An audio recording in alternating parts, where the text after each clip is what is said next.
I am Michelle Andrews. I joined Emory 2 years ago from Temple University, and I'm an assistant professor of marketing. I am Mike Lewis. I'm an associate professor of marketing. I joined Emory 7 years ago. Graduate of Northwestern, previously at the University of Florida and Washington University, St. Louis.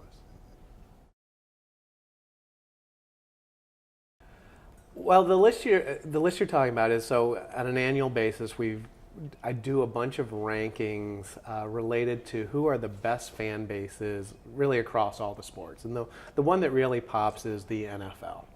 And so in the most recent rankings, we ended up with the Dallas Cowboys. Unfortunately, I grew up a Pittsburgh Steelers fan, as the top fan base in the NFL, followed by the New England Patriots. It's always fun looking at that list in terms of who finds their way to the bottom. And at the bottom, we had teams like Jacksonville, and the team that really, got a lot of negative attention as they ended up at the bottom was the Kansas City Chiefs.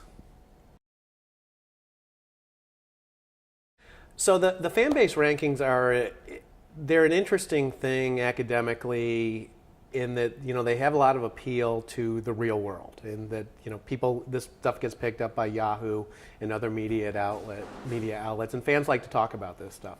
But behind the scenes, there's a lot of marketing analytics that goes into this. So one way to think about the fan base rankings is it is a application of data to understand who the most powerful and least powerful brands are in the NFL.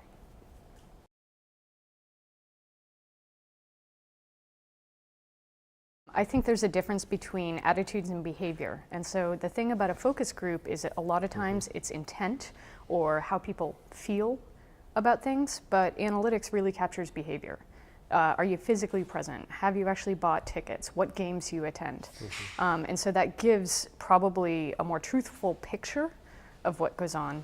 Yeah, that's good. And I think the way to look at it, and I think it's a great question, because I think what we're doing with analytics now is something that's really in the process of evolving. I mean, so people started talking about big data, and that was sort of a buzzword that didn't mean a lot 7, 8 years ago. And now I think we're probably hitting a second or a third generation of analytics. And I think Michelle's dead on, that the reality is, companies probably really need to do both. So there's got to be sort of the traditional marketing techniques, things like focus groups where you're talking to customers, and then backing it up by actually seeing what's happening in terms of the data. And I think that's from the marketing aspect. You see a lot of, back me up on this, sports team now that are trying to basically hack themselves in terms of athletes, where people are starting to train with heart rate monitors and really measure how much water intake they're taking and stuff like that. Well, I think, and that's sort of an interesting point, because I think while she's talking about sports and sort of this idea of, so if you think about how sports decisions were made, you have almost like this idea of like a grizzled old general manager, like Red Auerbach with a cigar, and just sort of, how things work, who the right player is. I think you still have that, so you still have the human insight, right? The human expertise of someone that's worked in sports, or they've worked in marketing for 20, 30, 50 years. And now what we're sort of seeing is adding analytics and data to that. And so this is, and I think that's a great way to position analytics in terms of a business school like Goizueta, is that probably where we need to be in terms of working, to benefit our students and the community, is trying to figure out how to put those two things together. So how do we take the data that comes from, whether it's on the field or running a business, and combine it with the human managerial insights?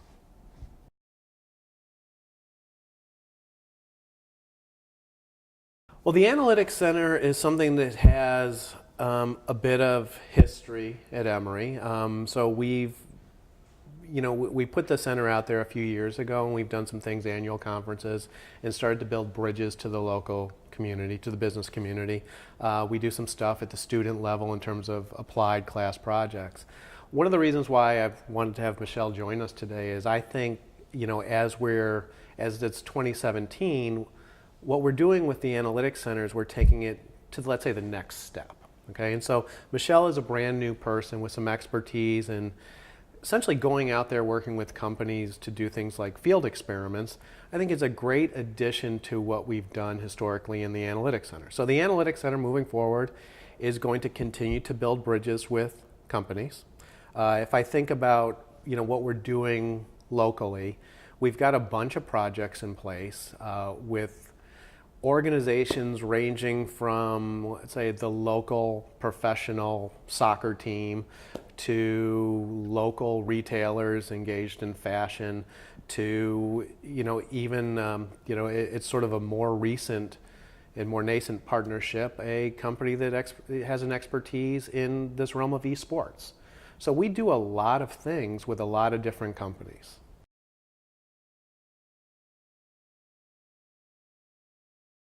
A lot of begging, actually. and I say that in all honesty because as academics, a lot of time we are interested in publishing insights that we get from the field, and companies are very competitive, and so they're not extremely open to someone whom they think only works on theory or does armchair thinking coming in and trying to suggest ideas for them to do. And also the idea that maybe this information will be released and the competitors will finally realize it. But what I actually do is I work on mobile marketing. Basically, I ask questions along the lines of how can we get consumers, I say we, or how can a firm get its consumers to buy either more of a product or respond to a message from the firm. And so I actually look at things that affect your likelihood of responding, such as where are you when you receive that message? What's going on around you? What time of the day is it? So factors like that. So one of the things Michelle said that I think is really important is this idea that a lot of times academics end up, how we interface with the business community. And Michelle used the word begging. And I think that does happen a lot. Right? And that, we, as academics, we're kind of focused on ideas. And so our laboratory is the real world. And so, companies have this agenda. They're driving revenue. They're trying to launch products. And the idea of exploring ideas is not going to be sort of top of mind for them. So one of the things that I think we really emphasize, or some of the people in this building emphasize working in analytics, is to sort of get beyond this traditional academic approach of, hey, here's a theory, let's investigate this theory, to here's a theory that is dead on relevant to what a company is going to do. And so when we develop these relationships, or I want to call them partnerships, one of the things I think sets the Emory apart, or sets the Analytics Center apart, is that we're explicitly oriented towards coming up with, again, this word partnerships, of figuring out how this works for us and works for the local business community.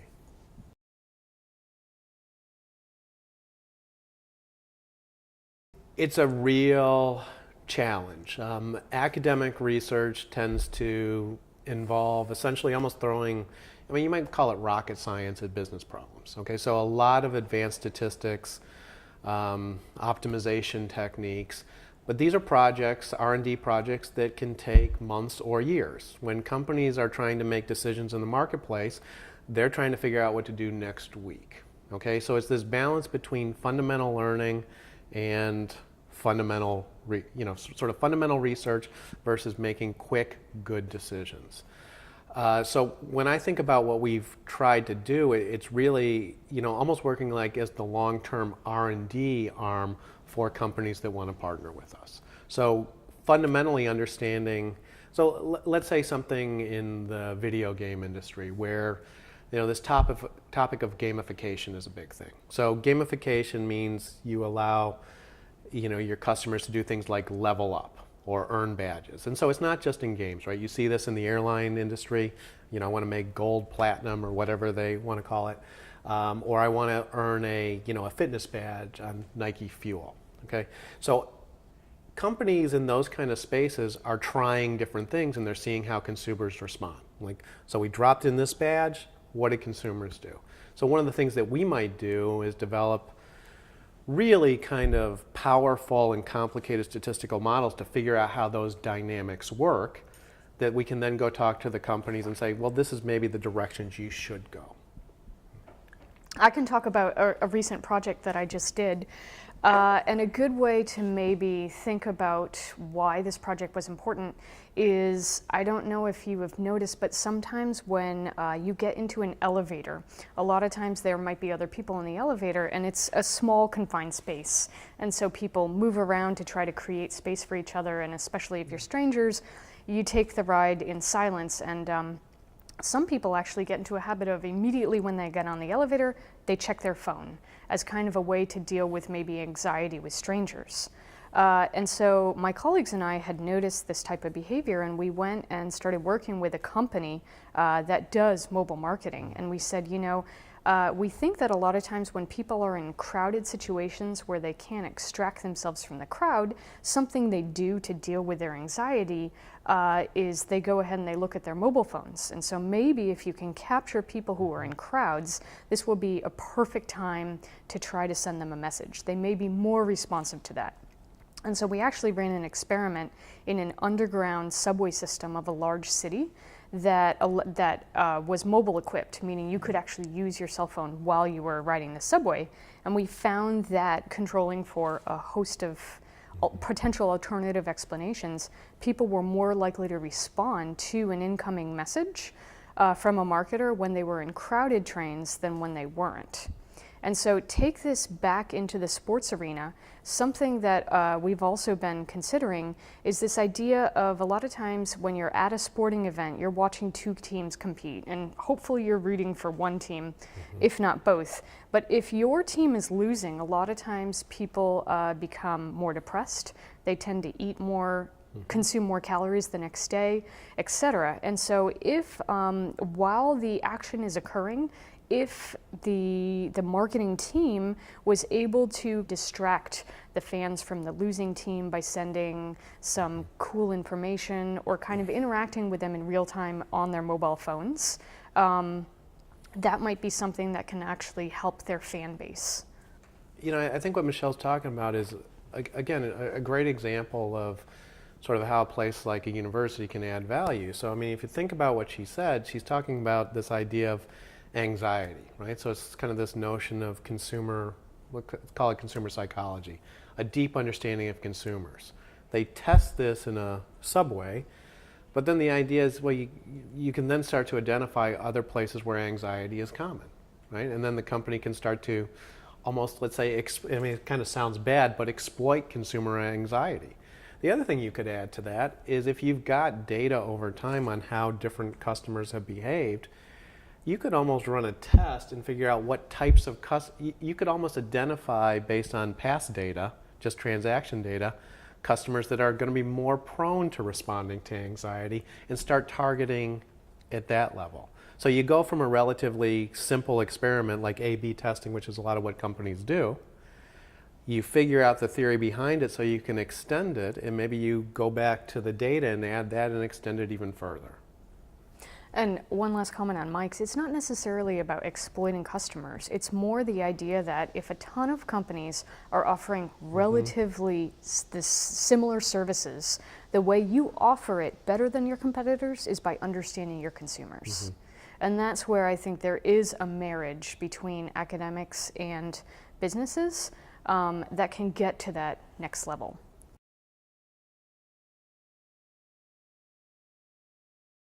I don't think mobile is the end game. I think what we are going to start seeing is this, the term has been coined Internet of Things, and then they've actually recoined the term Internet of Everything. So if you take a single consumer, we have technology in our cars now. Tesla is a great example. We wear smartwatches, Fitbits, so we try to, the quantified self, we try to learn more about ourselves. And then a lot of people are comfortable moving across devices throughout the day, depending on what the activity is. Desktops, laptops, tablets, mobile phones. But the idea, I think, is that all of our things, even in our house, Nest thermostat is a good example, start becoming connected. And I think the next step is not to have a strategy for a single device, but more to have a strategy for the consumer. And so being able to get information or data that you analyze, and that's where analytics comes in, to better understand who your consumer is, that's the end game. Yeah, I'll go even a little more old school on this. I mean, this, like the idea that the mobile phone is, something fundamentally different. I don't know that I don't even know that I buy that. I mean, I can go back to when the grocery stores, and this is a little bit before me, started scanning stuff, right? And then the grocery stores started adopting loyalty cards, and this was considered revolutionary. And from there we went to, e-commerce where people could track all the clicks. And now we've got into mobile. So I mean, what we see over time is a continual growth in the amount of data that companies potentially have access to with customers. One of the big topics over the last couple of years has been integration. So can I look at my database in terms of what you're buying from me and then somehow link it to what I'm seeing in terms of what your social media activities are, right? And so it's just this continual, almost like arms race of there's more and more data. Can you collect more and more of that data and actually figure out how to use it? And I think that's really where the black box comes in all of this, in terms of how do you use that massive, massive amount of data. And I think some people might disagree with me, but I think when you look closely, that is still the biggest challenge of, when you have just tons and tons and megabytes of data, how do you actually use that? How do you use all of that effectively? That's really where I think the challenge is. And so whatever comes next after mobile, it's like we're just going to multiply the amount of data by 10 or by 100 when we probably couldn't figure out how to use all the mobile data. So that's where we're always going to be, I think, running behind in terms of using the data. And now people will talk about machine learning or artificial intelligence, and I'm sure those things have application, but I think we're almost by definition going to be behind. And so again, it's like some of the stuff that Michelle talked about, this insight into consumer behavior, those are going to be like the fundamental principles. The data is going to be this massive thing that we use to better address those fundamental principles.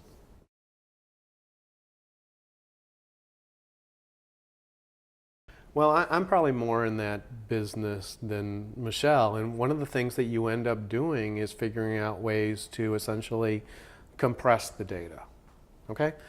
And so we can come back to sports for a second, okay? And so one of the things that's interesting that's happened in the realm of sports is if you think about the number of athletes in a sport, and I did a project with some undergraduate students a few years ago with the local WNBA team, where we helped them get ready for the WNBA draft.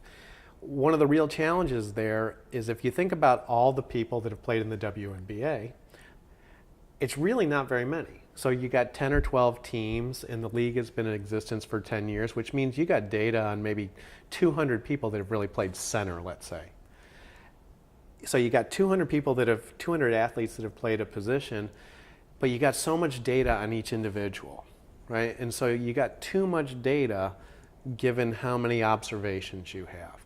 And so a big part of this is being clever and figuring out ways to kind of compress the massive amounts of data. And I think that works for consumers as well. Think about, you might say that Amazon has tons of customers, right? Millions of customers. But think about how many data points they have per customer. Every time someone makes a click, every time they come to Amazon from a different website. I mean, think about your browsing history, right? It's a truly immense amount of data.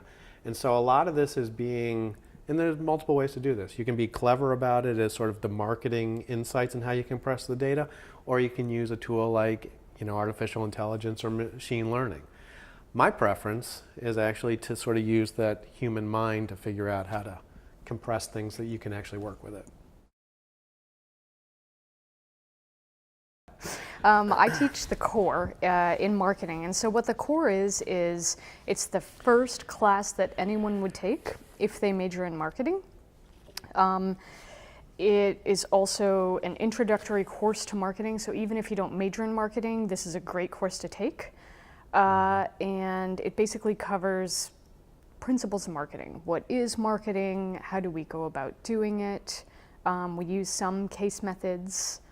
and by case method, where we read a scenario and then we discuss how you would act if you were the protagonist in that scenario. Because it's a course, so it's an introductory course, it's a bigger class, about 66 students. And I think what I really enjoy about teaching is getting everyone to speak up in class. If it's a pure lecture, why bother even showing up? You could, sit at home and just tune in over a video feed. So I enjoy teaching when there's a lot of discussion in class. And the reason that we all meet too is a lot of things aren't black and white. If they were, you could just Google it. And so kind of learning how to navigate the gray areas, I think, is a starting point in marketing. Mike? I've been at this longer than Michelle, so my teaching has evolved over years, of course. In the last couple of years, I've been more focused on teaching some of the sports analytics and sports marketing classes here at Emory. The approach I use there is actually fairly different. So the sports class, you think sports marketing, that's kind of a narrow topic. I tend to approach it as something much bigger than sports. So there's kind of a focus on human analytics in terms of evaluating players. There's also a lot of marketing that goes into it. So that course involves, models for doing brand equity. It just happens to be applied to this realm of sports. The thing that's notable probably in terms of how that course has evolved, it's become this really guest-heavy format. So probably in any given semester, I might bring in, 10 people from the local business community. And so, we've ranged from, the president of the Atlanta Hawks to former NFL players to the general manager of the local Atlanta professional disc team, right? So we do a lot of different things. Essentially, anyone with a cool story in terms of sports business, I'm willing to have into class, and then my job becomes, well, how do I knit all these stories together into something that tells sort of a big picture story about, marketing principles. One of the examples is, we had IBM Consulting come to class, and the IBM Consulting guys talk about how when they're doing the masters, and I might be getting a little of this wrong, they'll put sensors and cameras all over the golf course. And then as the tournament is progressing, they're going to do sort of live support for the announcers of saying, hey, a putt like this, there's a 46% chance they're going to make it. They got all sorts of cool camera angles. And so, I think that's a nice example of this in that it's a marketing story in that they're making the product better for the announcers. They're putting the IBM name out there in terms of the technology that supports this. And it's a really kind of cool analytics story in terms of they're live collecting all this data and then turning it into insights that the announcers can use.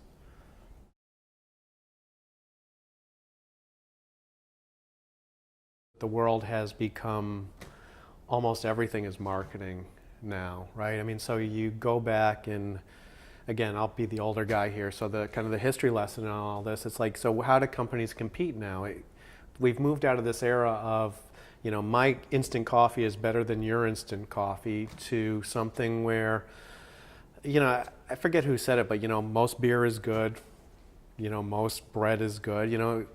We've moved to this realm of the differentiation is in terms of the branding, right? What is the brands that mean the most to consumers out there? And I think this happens just about everywhere. So we started off talking about sports.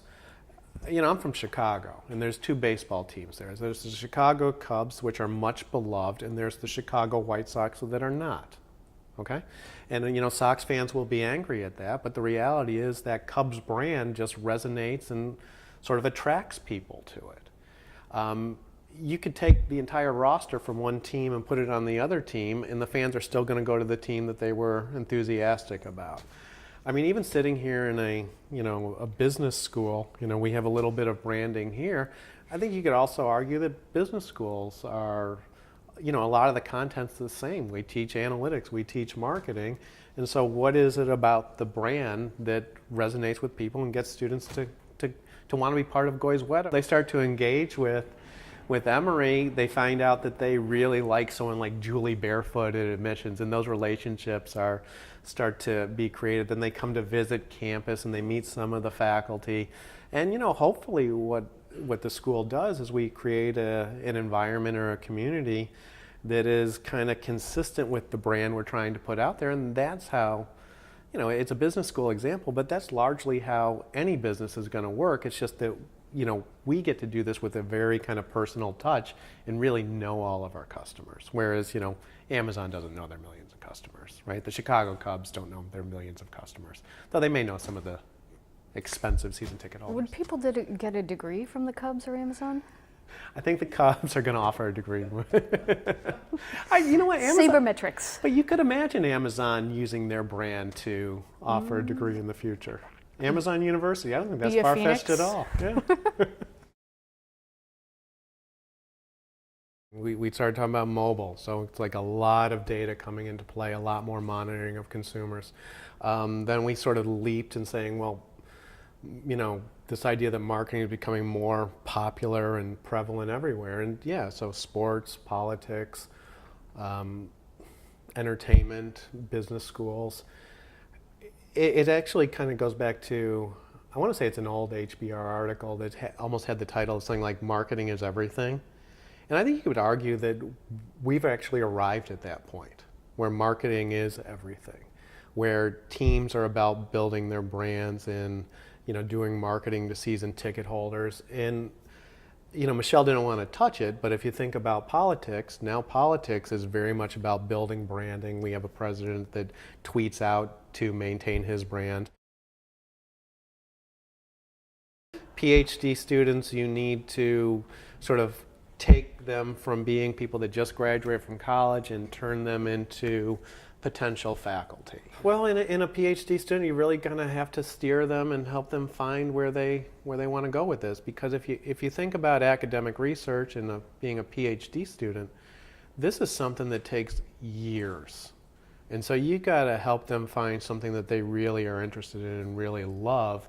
Otherwise, there's going to be, it just becomes too painful of a situation. So, I mentioned it a little bit earlier on, but I've got one PhD student that's working with some fashion data. This is a woman that likes to dress to the nines every day, and another guy that's working on gamification with an esports company.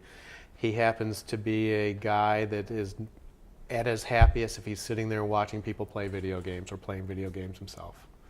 That kid was literally out there walking around collecting Pokemon Go stuff a while back.